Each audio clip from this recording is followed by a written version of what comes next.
You're watching 1700. And we have a special guest in the studio. You would have just seen the performance, but we are with Yollks. Thanks for coming in. No worries. Now, you've just released your new single, Substance. Yeah. And you've got your single launch coming up. How has the response been so far? It's been really good. I think because the single is very different, well, not heaps different, but quite different to the first one.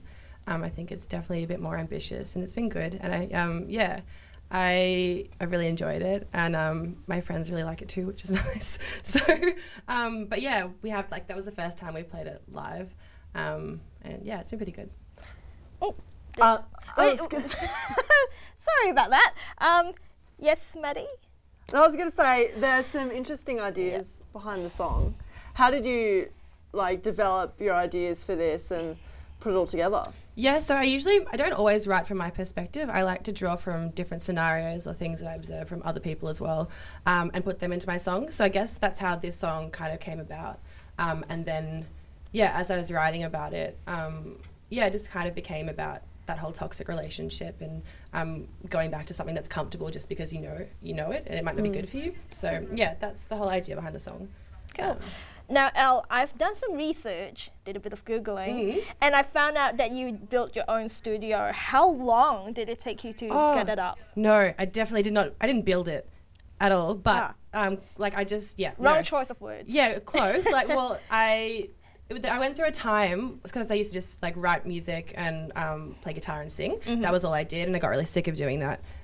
So I stopped doing that for a while, and then also got sick of not doing music, and decided to just Google how to start teaching myself how to produce and record. So I looked up how to buy your own home studio for under $800. Oh, wow. And there was heaps of articles as well that were really helpful for that kind of thing. And yeah, so I started buying MIDI controllers and mics and got an interface, and that's how I started, recording and getting into this whole electronic scene as well.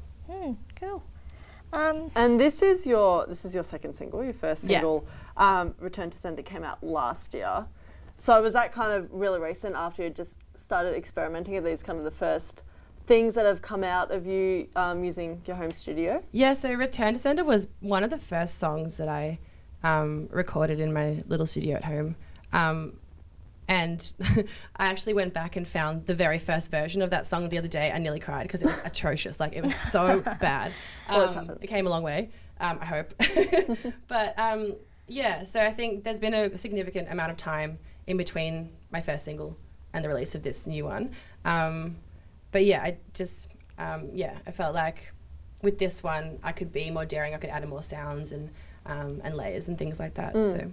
Are these going to be off an upcoming release? Do you have more new music in the works to kind of put together as an EP or an album, maybe? Yeah, so I think the plan is to release another single this year, maybe two, and then I've only just recently started saving songs that I think might be good for an EP, but I think I'm going to focus on that next year because I'm still refining my sound still as well, and figuring out what direction I want to take my music in. So. Okay. So what does Yollks stand for, and how did you crack up that name? A, guys, A. Anyway. Amazing. So I don't even know how it happened. I've always had an egg obsession. You and me both. I'm cracking up all. There's another one. There you go. I used to refer to my friends as eggs, just as an endearing term. I don't know why. And it kind of escalated from there. And then I had to think of a name for my project, my solo project. So Yollks just seemed like a right fit. But there was another band, I think, in Melbourne also with the name Yollks. So I decided to chuck in another L. And that works too because my name's Elle and there's two L's in my name. Oh, there you go. So it just seemed to fit. Oh, well, there you go. I didn't know about that. Now, you're from Phillip Island and you've just moved to Melbourne as well. Important question. I love food. A lot of you know this. Where's the best fish and chip shop? So for me, I would say it's in the main town, which is called Cows.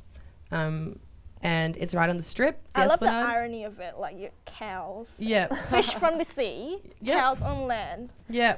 That's some weird names of Phillip Island. But yeah, there's a fish and chip shop along the beach strip there in Cows that I really like. I haven't been there in a while, but yeah. Cool. It's still good. It's very nice. Now, are you working up with any other new music or albums, new singles? Any more releases? Or? Yeah. Sorry, that didn't come out right, did it? No, that's all right. Yeah, I think my next release might be. It depends really. Yeah. Like I'm going through a bit of a lazy time at the moment, but hopefully in the next like 3 months max, maybe I will release another thing. I don't know. We'll see. You've got your single launch this Friday yes. at the John Curtin in Carlton. What can we expect at this show? So it's going to be super fun. I'm really excited about the lineup. We've got Aoife, Octanta and Elkul playing that gig, and it's also supported by Homie, who are one of my favourite brands. Not just because of their streetwear, but mostly because they're a label that trains homeless youth and gives clothes to them as well. And yeah, that's what the whole organisation is based around. So we thought it would be a good idea to get them involved with the launch. Because they're a brand and organisation that I'm super passionate about. And yeah, and we've got a thing going, so if you buy a pre-sale ticket, $5 of that ticket goes to Homie. Awesome. So I'm trying to urge everyone to buy pre-sales and not buy them on the door because, yeah, I'm really excited about that. Awesome cause. How is it for you as an artist to kind of support these kind of causes and be in the community, kind of doing your bit? How does that, you know, how important is that for you? Oh, it's super important, I think, because you reach a point where you, like, I have a Facebook page and Instagram, I have a certain amount of reach, and like I want to be doing something good with it and sending out a good message and just helping out with things that I care about as well. So yeah, it's good. Cool. Well, that's it for today. We have Al Taylor from Yollks.